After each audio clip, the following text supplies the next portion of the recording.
the battle that people face when trying to onboard their talent. And I couldn't, wish for two more seasoned Jedi masters in helping people take control of their hiring process and the ROI with that. So welcome everybody. We've got a really great discussion mapped up and teed up for you today.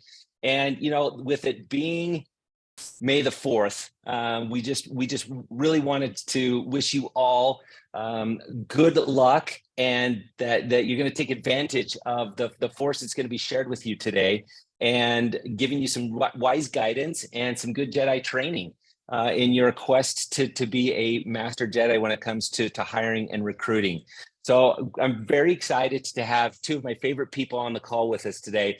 Heidi, you've been marketing extraordinaire, responsible for revenue, and now wearing the CEO hat at ApplicantPro. And I'm just super excited that you're with us today. Team, you're in for a treat with the wisdom that Heidi is going to share with us. Rob Lifforth is one of the co-founders at IsoTalent and has spent a career in HR. It seems, Rob, like most of your time is spent with these hyper-growth tech startup companies, and that you're hiring a gazillion people, and the ins and outs and the challenges that HR deals with when it comes to recruiting. And I just wanted to start our discussion today with this one question of, as you think about your time in filling roles, why is recruiting so hard? Like, what are some of the challenges that our audience is facing today? Hi, do you want to go first? Yeah, sure.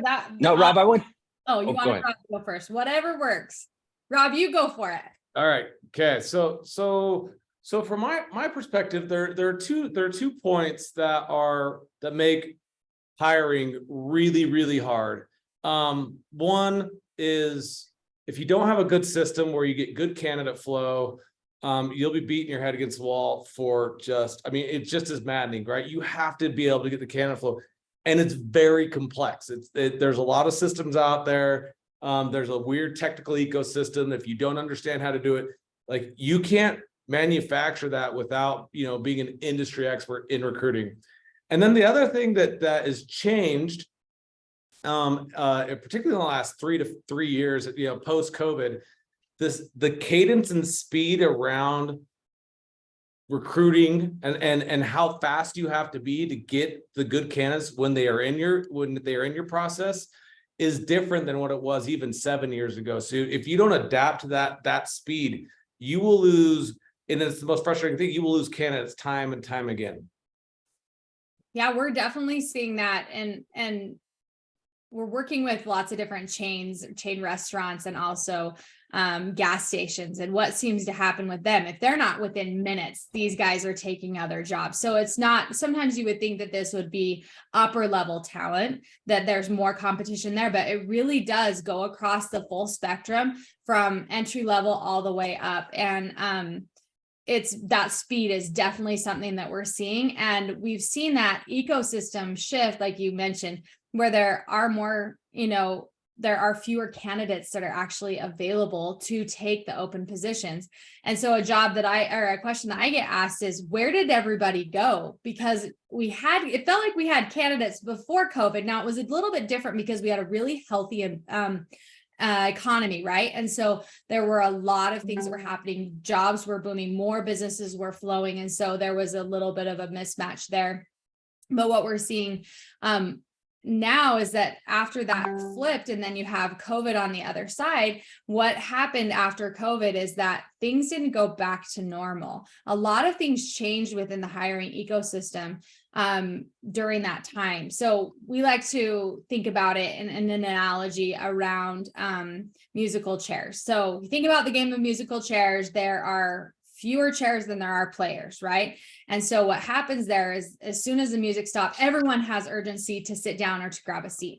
And so what's happening is that we had that happening, and before COVID, around that COVID time, there were a lot more jobs that were, or candidates that were available for those open positions. they're now leaving. A lot of them left during COVID. And one of the things that's interesting, there were more companies that were started during that time. A lot of people went back to school. There were moms that left the workforce and parents in general, because they all of a sudden had to be home to homeschool, and their families figured out a different way, right? So they either reduced their hours or they left the workforce altogether. The other thing that we saw that I think doesn't get talked about very often is this whole gig worker type of environment. So people are driving for Uber. They're driving for Uber Eats. My very favorite is Instacart, right? They're going shopping for me and bringing it to my house. All of those things are happening at a higher rate. We're all used to it more. We're all relying on it more. And so that demands the talent. So the talent's going there, and they can, go to the gym, they can go to school, they can hang out with their kids, whatever that environment looks like. And so essentially what it did was provided so that everyone could make a really good living, but also leave the traditional workforce. And so for those of us companies that are looking for traditional hires from a 9-to-5 perspective, or even non-traditional, if you're looking for remote, there are just fewer people that are in the job market looking for open positions in the traditional way. Yeah, I think that's interesting. I remember my dad retired over COVID, and he was like, he definitely fit that mold. I mean, he was 71 and well past his, the retirement age. But he liked to work until COVID. He's like, nah, I don't like this anymore, so I'm out, right? And you just see there's so many less people in the workforce. That's definitively true. We're seeing that all across the board, in every single role, by the way. So it is compressed the entire ecosystem. Yeah, that's an interest. Go ahead, Rob or Brad. That's just a really interesting challenge, because that exacerbates all of the other traditional challenges that a talent acquisition team or hiring managers deal with on a daily and monthly basis as they're looking for candidates. It's hard enough as it is. And if you're saying that the talent pool just shrunk, it just complicates and exacerbates that problem. So I'm bringing a hiring manager's perspective to this discussion today. And, I've known of and have been a fan of ApplicantPro for over a decade. I've personally experienced the value that IsoTalent's team brings to an organization. So amidst all of these trials and challenges, and in the spirit of it being May the 4th and kind of our Star Wars Day, I think that you two are bringing a new hope to an HR team. If there's an HR manager, whether a one-man show, or they've got a team or they're a hiring manager on with us today, your solutions truly bring a new hope and make it easy for HR team members to deal with and to navigate the challenges associated with talent acquisition. So Heidi, let me start with you on this one. Give us an overview, a high-level overview, if you will, as to how you make it easy for HR teams and that process to make it through this challenge. Yeah, I love how you brought in the new hope. I mean, of course, it drew together our Star Wars theme for today, but also there really is hope. And one of the things that we see is, if you look at the statistics and break down how many people are on Indeed looking for jobs, for every person that applies, 100 people saw your job ad. So there are eyeballs out there. There are people that are looking. And whether they're passively looking or actively looking, they really are out there looking. And so what we've done at ApplicantPro, and one of the things we've really focused on trying to make it easy, is that we've spent quite a bit of time, energy, resources, and put our tech nerdy brains behind a lot of this. And we have really got unlocked the algorithms that are associated with our job boards. We've got a system and a flow that works, and I'll kind of show you that in just a minute. But we help you guys know how to write job ads, to write the job ads, to post the jobs to multiple job boards. You've got your, Indeed is the #1 job board in the world. And just last week, we were named a premier partner on Indeed, which means that we have access to more. I know, it's really exciting. We're actually working on a lot of the marketing behind it, but they only awarded 4 partners this platinum standard. And it's because we've done that back end work, and we do it so that you guys don't have to. And so we get your good job ads in the hands of the job boards, the best job boards, the diversified job boards, the niche specific job boards. And you can really do it just in the system, really simply push the jobs out and then bring back your candidates into one space. And now, Heidi, you keep saying job ads. Why is that different than a job description? Like, yes. walk through. Yes, thank you. That's an important distinction. So we all know job descriptions are, a lot of them are legally mandated and we check the box with that. But really the goal of the job ad is an advertisement.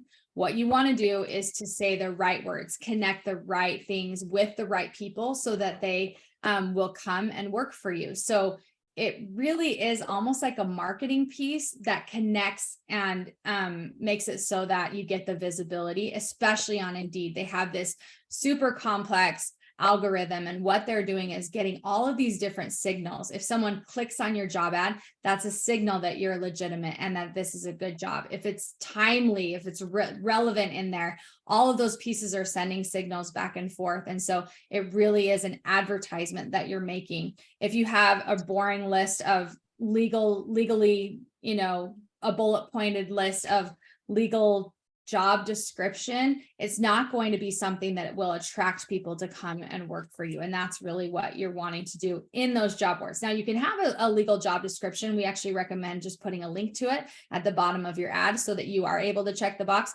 But really, if you think about it, Indeed and other job boards are functioning like Google. And maybe it's my background, my passion is marketing. And so really what we see is marketing is just hiring. So anyway, back to your slides here though, Brad. Yeah. But I think that's an important point. And I know you're going to get into more detail around that, but a lot of hiring managers, I think that's the key to success. It's like, they don't know the detail and the complexity of that. You post it on LinkedIn, you post it on Indeed, you kind of spray and pray that you get the candidate flow that you need to make that post. And so to know that there's a more structured and scientific way to yield the volume that stacks the odds for a good hire, that's super encouraging.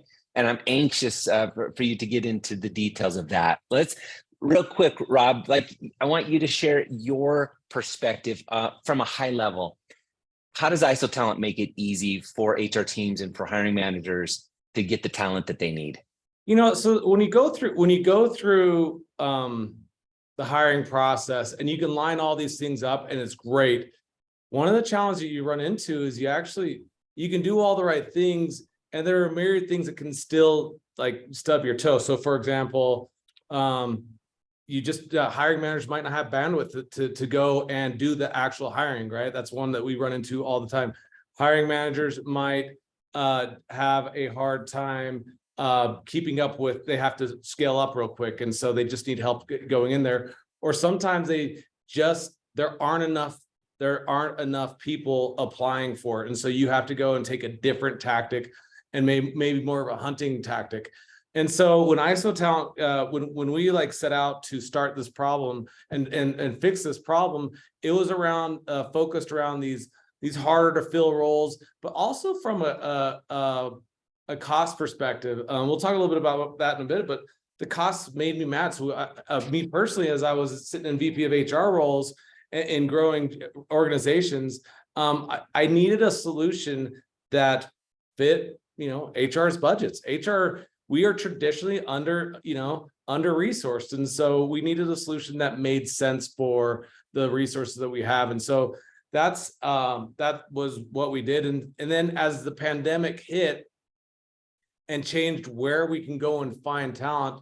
Now we can go in and find these talent, not in just the United States, but in other places and help bring them, either bring them to the United States or have them work remotely.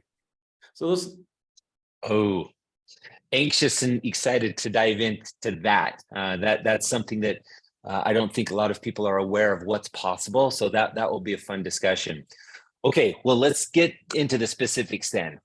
Heidi, talk to us about in what way ApplicantPro helps improve the recruiting ROI. Yeah, thank you.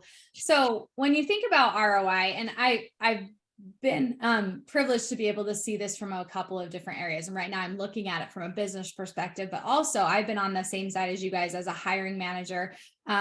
was it last year we grew our company we doubled in size, and we don't have outside funding. We are bootstrapped all through and through. And so it created this whole, there was a lot of, we had to scale up, like you guys have been talking about a little bit here, Rob. And so when I look at it also from the side of the business, anytime that you make an investment, you want to see the return on that investment in the biggest way possible, right? And so you can either shrink your budget, or you can say, all right, I'm going to make an investment in, let's say, marketing. And what I'm hoping to get out of that is lead flow. And really that's what I want, is a lot of leads for the least amount of investment, and making sure that they're the right leads, right? We've been to trade shows that haven't served us, and we come home with a fishbowl full of cards that we'll never make contacts on. And so what we've done over the past 15 years is really to work on the idea of a flywheel.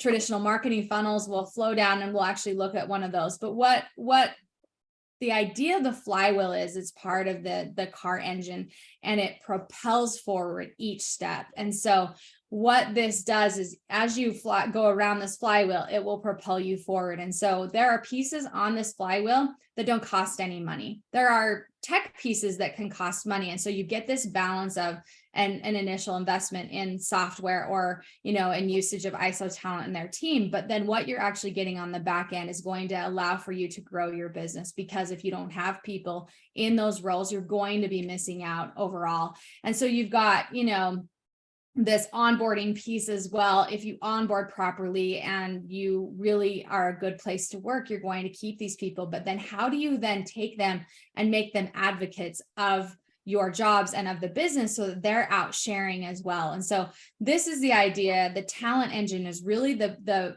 engine that makes that ROI happen, because you're going to have pieces that are free or that are just ideology, but you're also going to get the tech pieces that are going to allow for you to get the talent you need in order to grow your company, or also to replace. We've had a lot of people leaving, and turnover is interesting right now as well. And so while I've also teach this stuff, and we have over 10,000 clients that use our ideology and methodology, I've also been in this space of hiring and trying to grow our own company. And so because of that, I know that this is the thing that really works. And using this alongside, one of the reasons I'm super excited to be working with IsoTalent is there are pieces that, even if you do a lot of these things, you're just not going to be able to be successful. And so the partnership makes a huge difference in having both pieces that will help propel, like I was talking about, that flywheel forward. So anyway, hopefully that answered your question, Brad. Yeah, it definitely does. And I know that quantity matters. Part of the thing that creates momentum is having critical mass. And I'm curious how you would educate and coach participants today on how they can go about increasing the applicant flow, because that seems to be the key to creating that flywheel motion and getting it off the ground. Most definitely.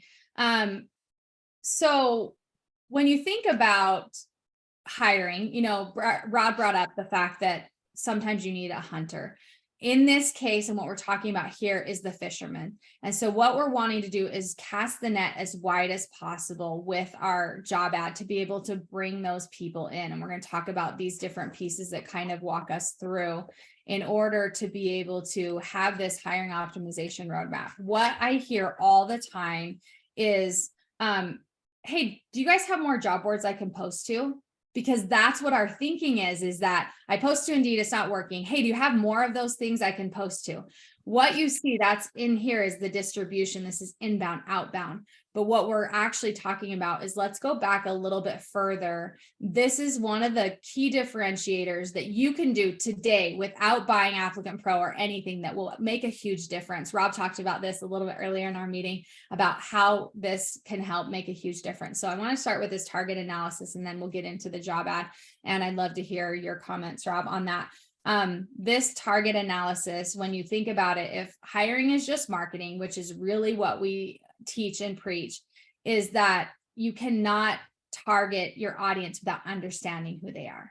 And it's the core of sales. It's the core of marketing. It really is the core of customer service, because you can't have empathy for anyone that you don't understand. And so what we do before we ever sit down to write a job ad is to talk to someone who has done this job before, or somebody that is a good fit for that job. The very best situation is when I have someone I want to clone. You know, you're wanting to grow your team, and you're like, you know what? If I had 5 more of this person, we'd be set. That person is the one you want to talk to. And we actually sit down at our company, and we have an interview, and we ask them questions. What do you love about your job right now? Like, what's the thing that gets you most excited about your day? What did you do before you came to work for us here at ApplicantPro? What prepared you for that? We're finding interesting answers. Like, a lot of our customer service people were baristas before, which is really interesting for a tech company, because they have this resume. But it's interesting because what they were doing is getting to the characteristics and the attributes. Yes. And what and they have, you know, this ability to serve and to help. And so all of a sudden, then they don't care if you're a barista at Starbucks. If you tell them to put 75 pumps of mocha in a cup, they're going to do it, right? Because it's customizable. So you get that same attitude flowing over. So you ask those questions, you know, what did you do in your past that helped you to be successful? What do you tell your friends you do for a living? What we're trying to do is capture the actual verbs or words that they're using to connect with our job ads. So once you understand those, and this is a marketing principle as well, tell me what your pains are. I will write something to answer those pains, right? And we're going to do the same thing in the job ad. So once you have those things, another really good one is to ask them about what's the thing that's most important to them. Is it flexibility? Is it their ability to grow within the company? Is it a good benefit package? All of those things, not to say that all baristas care about that exact same thing, but where they came from before may have some play with that. One example is we hire a lot of women that have returned to the workforce. Flexibility is huge for them. When I sit down to write my job ad, you better believe one of the very first things I talk about is flexibility. If I'm trying to clone this person, what I really want to get to at their core is the message that matters to them. So we're going to sit down, we're going to target, figure out who our target is. After that, we're going to sit down and we're going to write our job ad. Our job ads read very different. Do you have a comment on that target? Yeah. Well, it's interesting. I mean, just to add on to that, when we incorporated as a company, literally day one, we were put on to the ApplicantPro job ad methodology. And it blew my mind, the difference between your typical job description, whatever, you know, that HR people have, and I'm guilty, super guilty as an HR practitioner. I'm like, yeah, job description. I don't want to write something different. Right? I'm not a marketer. And I didn't get the productivity out of Indeed and the different job boards. The minute we we instituted this job ad methodology, we were way outperforming any of the job boards out there. And it was awesome to watch. It is a night and day difference. This is what I love about ApplicantPro, by the way. I've been in every ATS. Like that's being in this role. I don't know of a single ATS that I haven't touched. ApplicantPro has taken the time, because they've been around for a long time. They understand the really nerdy technical ecosystem that sits behind applicant tracking systems to make sure the applicant flow comes through and hits into your job openings. They do better than anyone else.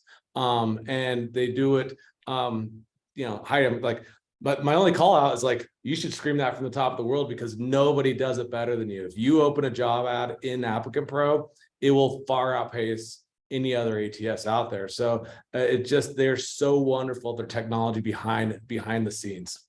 I love hearing that. I'm so glad that you brought that up, because I remember the first time we met, Rob, you brought up that you'd been in every ATS, and I was kind of like, and I love that you have a story and makes it so that, because we really understand, and we built the way we teach about job ads, we built that from the back end to be able to perform. It wasn't like, hey, this will be a really cool way to do it. What we said is, what are they looking for, and making sure that we match those things. So that's the job ad. And then you have your job boards is where you push next, right? And just to hop back to the ad, you're going to want to write it so it's conversational. No one wants to read a job ad that's really boring. Make sure that it's not, really, really short either. You're basically going to get banned on Indeed, or they just won't give you any traffic. The thing that's interesting about job boards is that not only do they give you a green light or a red light if you put something in there, they actually harness your traffic. They don't tell you they're doing that, but sometimes you're like, I posted this job, I'm getting no traffic. Or you post a job, you get traffic, and then one day the traffic goes away. All of these things are happening in the back end based on the algorithm. And we actually teach a lot of the things that we've learned. They don't publish those things. They don't want you to know, but a lot of those things we found, we've discovered by working with over 10,000 clients on it. While I'm on the subject of job boards, if you are not putting your salary in Indeed, make sure that you're doing that, because they have started estimating what you will pay people. So if nothing you take away from this, you should, if you're putting it into anywhere, make sure that you're adding the salary, and they give you a range into your jobs on Indeed, because if not, you're not going to get the traffic, or they're going to estimate what you believe that you should pay someone, which is really interesting as well. Listen, speaking as an HR practitioner, I've been super guilty of not doing this in the past. Okay. And for all of my HR reasons, and at the end of the day, if you think of the job you've done, we're trying to hire somebody, and I won't go and work for a company if it doesn't hit my salary requirements. As we have gone out and we've done a lot of polls out there, it's the very first thing that the job applicants are looking for. So put it up there, be loud, be proud about it, and it'll save you time. If you're not paying, it doesn't meet the requirements, it saves you 30 minutes of interviewing. That's so much time if you start to repeat that. So yeah, there is no reason not to post that. Yeah, I think it's a mindset. We just have to get past it, because you eventually share the salary in an interview, Yep. And I don't know. I've interviewed people that I just loved.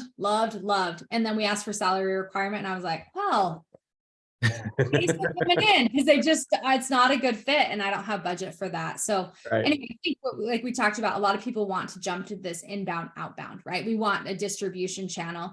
Take some time on that front end to make sure that you are understanding who it is you're going to hire, really refine your job ad.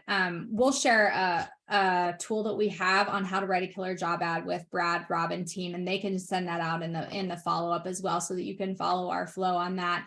And then it really is plugging into the inbound, outbound. This is where the ATS does a really good job. ApplicantPro can help get that in front of the right people. Another component that we have that I think is under discussed and maybe undervalued is this piece of employee referrals. Also, you have your employee or your customer referrals as well, if you have a frontline business where people are walking in and they're your fans.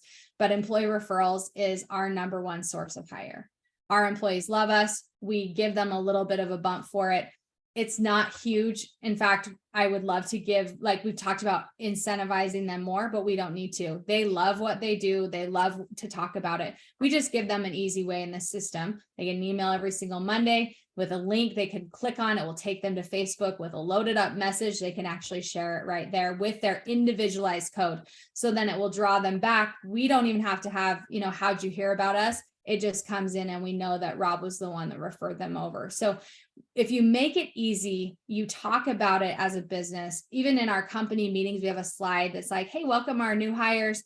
They came from this person. Thank you so much. On our internal, Facebook, we do the same thing. We really are talking about it. And that's another thing that you guys can do is be talking about your employee referrals. That is another way that we can unlock a pool of candidates that we haven't had before if you're not actively engaging your employee base on that side.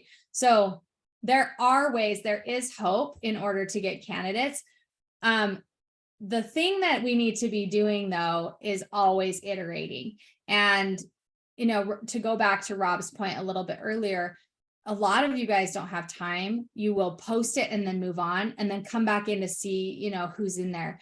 We have teams on the back end that will help you. We have strategists that will do that work for you. They're constantly looking. If the job ad isn't working, we take it down and put up another one. We write versions of job ads for you to really help through the process. And so if you don't have this iteration cycle of, discovery, planning, execution, and review, you're really missing out on that. And connecting it to the tech, this is where we really excel. We're able to understand, oh, I know why you're missing that. I understand why this isn't working. And there's sometimes though, when this happens, where we're still not getting candidates. We're working with a healthcare company, and no matter what we did, we struggled to get those nurse placements, and they needed a ton. And what was happening was they were actually having to turn away residents because they didn't have the candidate flow of these nurses. That's right. And no matter what we did, we wrote the best job ads and we did all these things, but that pool shrunk, and it shrunk in a major way because of COVID, right? A lot of nurses, we just burned them straight out. Like they just stopped working and they went to work for me or for you, And so that's another piece of where I love to plug ISO in there, is that it makes a huge difference for us being able to refer. Yeah. So I've heard a couple of things here then for the ability to stack the odds, to get the flywheel in motion, and to create a big enough pool to draw from, slow down to speed up. Be very deliberate in the target analysis up front. And that creates the foundation now that accelerates everything else through this roadmap. And I'm curious now, you get this big applicant pool, then you want to now narrow the scope. Yes. So talk to us for just a minute about how does screening help with the ROI? Because we want to create a big pool, and then we want to narrow that pool. Which I love that you bring that up, because what a lot of HR professionals did, especially when we had an overabundance of candidates, is we would use the job ad to screen. Hey, don't apply if you're not willing to work Fridays. Don't apply if you don't want to work Sundays. Don't apply, we would tell them basically not to apply.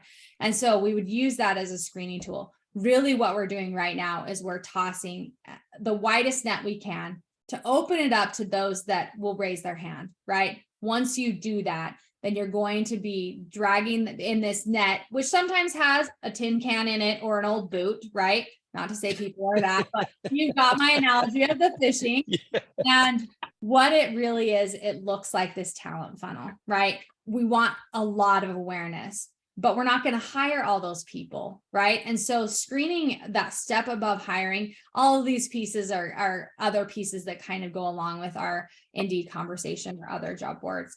And so, but when you get to that screening piece, that is something that I'm extremely passionate about. And it has changed the way that we run our business. We've been able to find these diamond in the rough people that have really incredible talent with maybe a weaker resume. And that is one of the ways that we grew early on, when we didn't have a ton of budget, we didn't have a ton of customers, but we knew if we could get the right person in contact with them, that we could grow.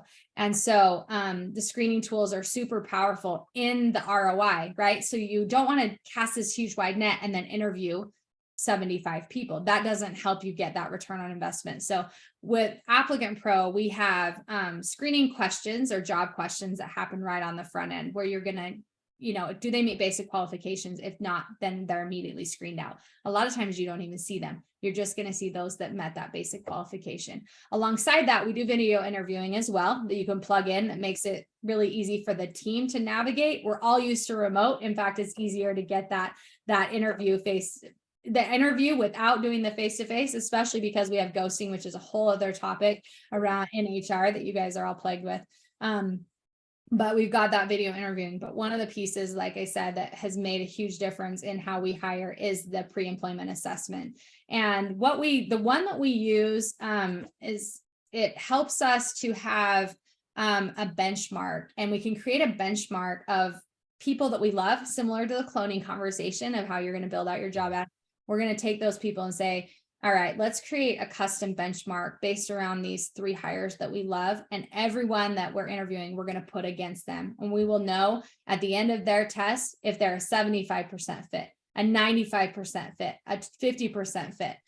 We just ran an analysis on our assessment, and we found that if they were a 75% fit or above, they were 85% likely to stay. So if you're worried about retention, the assessment tool has been a game changer for us. I know that you use the assessment heavily in a lot of your companies. Yeah. Rob. Yeah, so it's interesting. I want to echo what you're saying, Heidi. We use the assessment tool that Heidi's talking about in preview and second hiring, and when we have implemented those in our process, every single time the retention goes through the roof. We have a client that we used it 3.5 years ago. They hired 20 engineers across the world, mostly out of Mexico. And we used that assessment tool. Of the 20 engineers, and this is crazy, right? Because engineers have a tendency to leave from, in fairly short order. They've lost 1 in 3 years.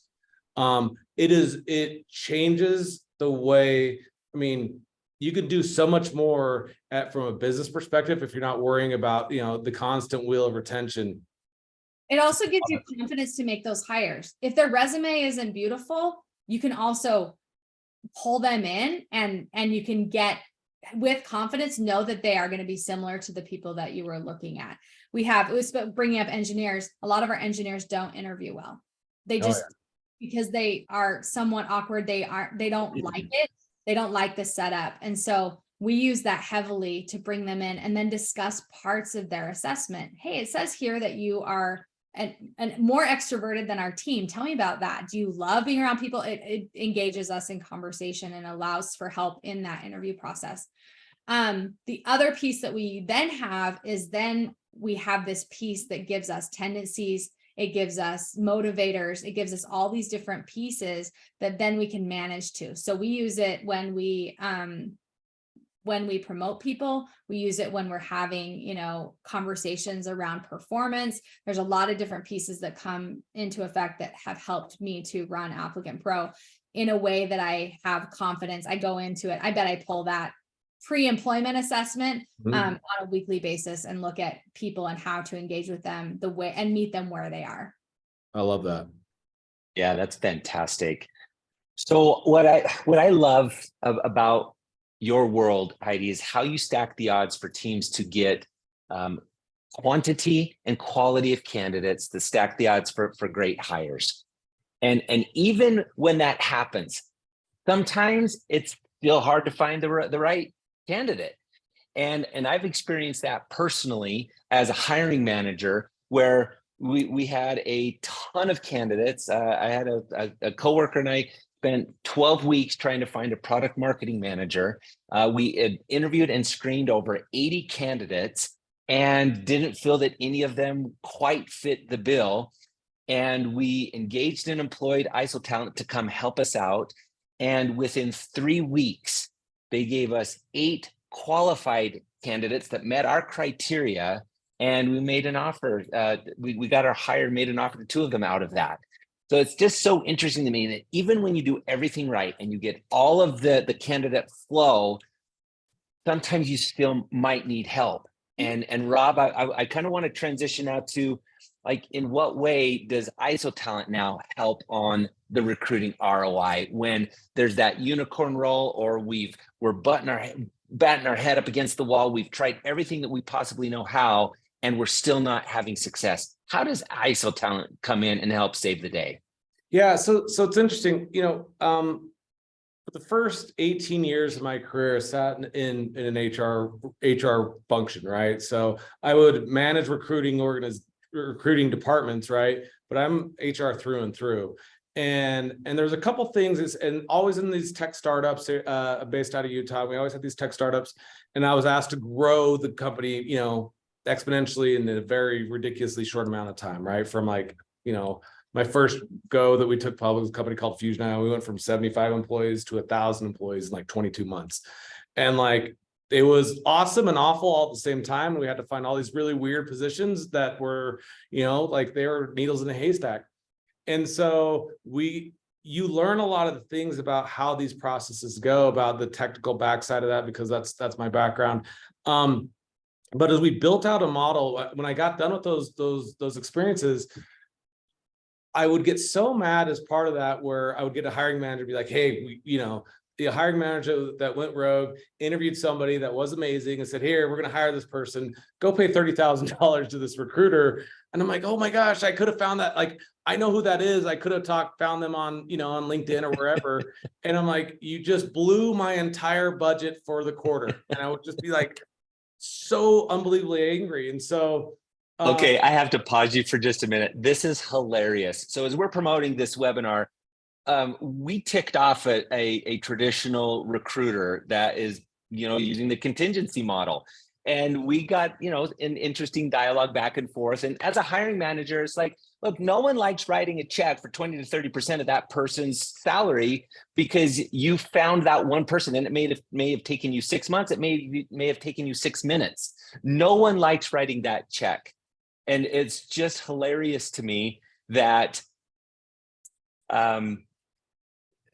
that we upset somebody in that space, but that's the traditional model. So again, our theme and our spirit today is like, yeah, join the rebellion against the contingency model. There's a better way. And I love that you and the IsoTalent team developed that. Yeah. Well, that's all we had. We had this recruit, we had the traditional tech, and then we also had the recruiters, right? And you had just those two models. As we've talked about, this ecosystem has changed. And so you see these cool products like ISO coming in, or a development on our traditional software. And so there is a place in the middle for it, right? But in the process, we may tick off some of those people that are. Yeah, yes, we will. We have our detractors. Join the rebellion, friends. Join the rebellion. So our goal, like my goal at having managed these recruiting groups, is I wanted to make it so if someone hired IsoTalent to do a job, to find somebody, it would cost them the same as if they were employing an internal recruiter for that one role, because that's how I would manage my internal recruiter, and then divide their total compensation I would divide, what I'm spending for that recruiter by each hire that they made. And it worked out to be, $5 to $8 grand, $5 to $10 grand. And that's how much it costs to employ an internal recruiter per hire. And so, but the upside of IsoTalent is that we hit those numbers, by the way. That's the average cost for us to hire somebody. But the upside is you get to turn us off and not carry those costs after we hire it. So as soon as you're done with us, you turn us off and you don't have to carry that. And so we sit alongside of a lot of internal recruiting groups where companies are scaling, or we sit alongside of companies that don't have a recruiting group, and that poor HR person is just doing all the things. Or we sit, or we are actually great function if you have a confidential role, right? There's 100 different scenarios where we make sense. And then also on the other side, we do a really great job. So we have someone on the webinar here that asked about, okay, so there's these really hard to find roles. There are nurses, there's these medical technicians, there's a really challenging engineer, like you name it, they're hard to find. And we can go and find these places, these people, not only here in the United States, but abroad. So we're working on a major project right now where we're bringing, hundreds of nurses from other countries into the United States to go and fill those gaps. And it's because of this is the statistic that everyone needs to understand. Heidi touched on this earlier in our conversation. There are far fewer. I mean, I am talking, there's 1.8 jobs for every job seeker. So every job seeker in the world can find a job, and I can take the job seekers down to 0. And I still have literally millions of jobs that are still open in the United States. We need to change our mindset that we can hiring them in the United States is not the only option anymore. So one of the things that we do at IsoTalent, because of my HR background and other people inside of our organization, we've made it available to small companies. It doesn't matter if you're 3 people or if you have billions and billions of dollars in assets. You can hire somebody be a company that's based out of the United States or anywhere else, and hire them in a different country. And you don't have to have that ridiculously high technical HR expertise to employ them to it. We'll do it. You call us, you hit the easy button, we employ them and we do their payroll for them, and off you go if they're sitting another thing. Or if you want them up and sitting to you next to you, we'll walk you through it and you employ them. We don't care. We're agnostic towards it. But the point is that we give you access to not only people here in the United States, but abroad. And what is awesome is helping my, the HR community understand it's so inexpensive to do so. So for example, we have a client that just hired a QA engineer in Argentina. A QA engineer in the United States, with 5 years experience, you're looking at about $110,000 at minimum. That QA engineer, which is excellent, is $23,000 all in. It's just so from an ROI standpoint, like, we're not just talking about the higher ROI of the recruiting process. This is long after the recruiting is done. Yeah, the ROI continues. and so we like to help people understand that you have to look at the world different. COVID changed everything. And so you have to look at the world as the world is your resource that you can pull talent from, because employing them, that is actually not that hard anymore for companies. You just have to know where to look and who to partner with. So if I can summarize real quick, Rob, what I appreciated as a hiring manager and my relationship with IsoTalent is similar to what Heidi explained. It's important that you define the quality of a candidate, and IsoTalent narrowed the search for me. In fact, I didn't do any more of the searching. IsoTalent took over the search, and instead of me worrying about 80 candidates to screen, I only had to talk to the 8 that met my criteria. IsoTalent qualified them, pre-qualified them, interviewed them, and only gave me the final candidates that made it through that qualification process. So it saved me tremendous amounts of time and energy so that I could focus on my day job.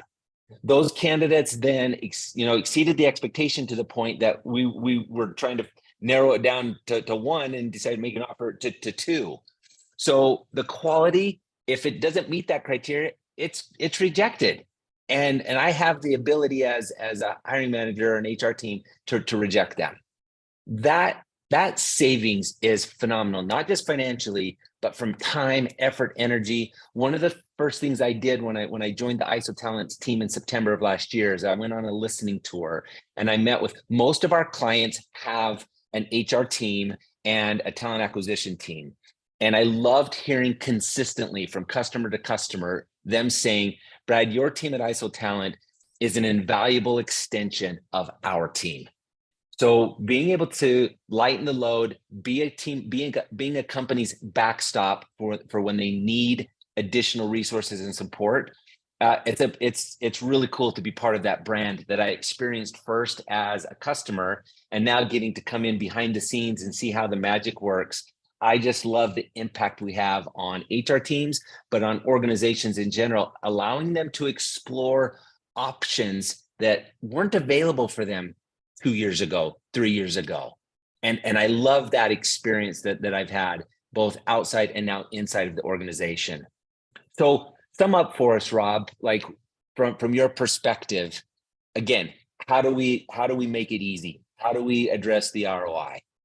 It's affordability, right? Like I said, we're under-resourced. And it's speed, right? We help people understand the speed of the new speed, right? Of the recruiting world.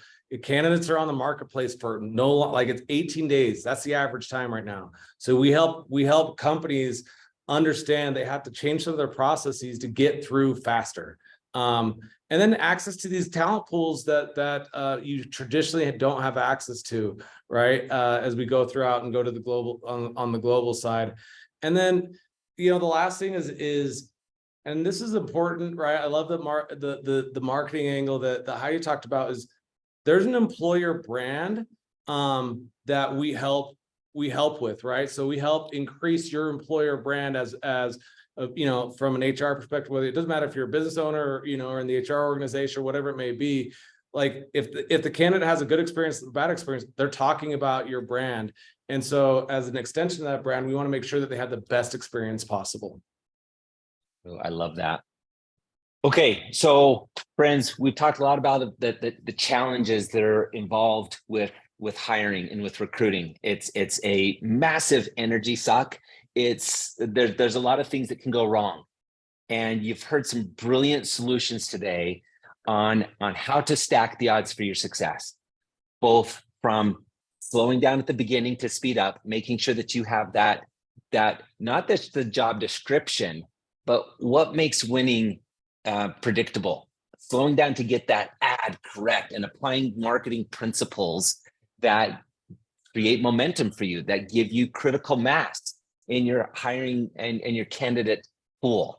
To, hey, even when I've done everything right and I still am not, dialing in the right candidate, that there are experts out there that allow you to go above and beyond your traditional methods that can dive into an industry vertical, a geography specific, and help you narrow the search for the candidates that meet your criteria. So Heidi, last summary here. What's your favorite thing about making it easy for your customers? Oh, that's a good question. I should have thought of that one before. I think it's really just the satisfaction where I've seen it where our HR departments are under resourced, like Rob said, and it really is true. You guys your tech stack is bigger than it's ever been. Your responsibilities are bigger than they've ever been. Your reporting requirements are bigger than they've ever been. And yet your teams are the same or smaller than they've ever been. And I love to be able to hear you guys have helped me in so many ways, or having you as an extension of the business has made a big difference for us, which I'm sure you guys are hearing on your side. And our goal is to link arms with you and really help you as an ally to make sure that you are able to fulfill the responsibilities and the heavy weight that sits with you, and ease some of that burden on the recruiting side. That's probably my favorite thing in working with our clients and allowing them not only to use our software, but to be part of who we are and what we do. We do a lot of things that are just like, let us show you, let us help you, let us teach you. And then we also sell software. So being able to get that feedback makes a big difference. Oh, can I echo that real quick? I've had the pleasure of being on a few customer calls with your team and your customers. And I love the relationship that exists and the intent to be a servant and to add value to your customers. It's part of your culture. You've done a brilliant job of instilling that servant mentality into the mindset of your team members. And it's been just pure a delight to be on those calls and to say, hey, they walk the talk. Like, this isn't just something that Heidi talks about. The entire team engages in a very meaningful way with your customer base. I've loved that. Yeah. And I think that discovery call, like, we do discovery calls different from a lot of people. We really try to discover. We're not like a hard pitch afterwards. It really is, let me help you. But Rob, go ahead. Sorry. Yeah, I would just want to echo what Brett said. I've never, once you're an ApplicantPro user, it's a straight up cult following. Like, people, I know, I have a friend, he has taken ApplicantPro to 4 companies. He's changed job 4 times and has installed ApplicantPro every single time. That kind of brand loyalty is because you guys are better than, you're better than the rest. You literally are just doing more than the rest. So yeah, thank you. I'm going to send that back to the team because they really are an incredible group that is incredibly loyal and they know their stuff. A lot of them have been with us from the start. And so even though we've grown, we have a lot of depth in there. Yeah. Hey, I appreciate everyone for sticking with us to this point. Rob, I'm going to give you kind of last word here. What's your favorite thing about the easy button? What do you love most about how we help? I love being a part of people's growth stories. I love that, right? Where you talk about, whether it's, a company's grown and that we have a little bit of our thumbprint on that, right? I love that, right? Love watching somebody meet the revenue goals because, they were able to employ the right personnel. And on the flip side, I love being part of a candidate journey that's like, hey, you're part of my immigration, conversation, right? Like, I come from a family of immigrants. And so being a part of that and being part of that story is special to me. So that's what gets me excited about this. That's awesome. Well, we hope that you've enjoyed hearing some best practices that stack the odds for your journey and your battle and your struggles with hiring and recruiting. There's some brilliant resources that are available to you. We're going to be reaching out. We'd love to hear your story. We'd love to see how we can help you explore the options that are available for you. So we'd invite you to be proactive, raise your hand, schedule time with us. We will be we'll have a very consultative discussion with you. As Heidi said, it's the lowest pressure discussion you're ever going to feel. We're not going to be here begging you for your business, but if it makes sense, oh my gosh, we'd love to help you. It's what we're all passionate about. We're all in the space for a reason. We've been doing this for decades now, and just love the effect and the impact we have on the hiring journey. So please reach out. Scan the QR code, schedule time. You're going to be hearing from Corey Pitcher. She'll help you answer ApplicantPro questions. She'll help you answer IsoTalent questions, and we'll make sure that we get you pointed in the right direction with whatever your resource needs are. So just going to check real quick to see if there's anything from the Q&A. I'm going to stop sharing here. And if there's anything in the Q&A that we can answer, any questions that have come in, or anything from the chat. Duty here. He's got them answered, hopefully. So yeah, looks like we're good to go. Okay, team. Well, sure appreciate everybody's participation today. Thanks. Hope you enjoy the best day of the year. Well, I can't say the best. It's one of the best days of the year. May the 4th be with you. Hope you have an amazing Thursday. Thanks, everyone. Take care. See you guys. Thanks, everybody. Bye.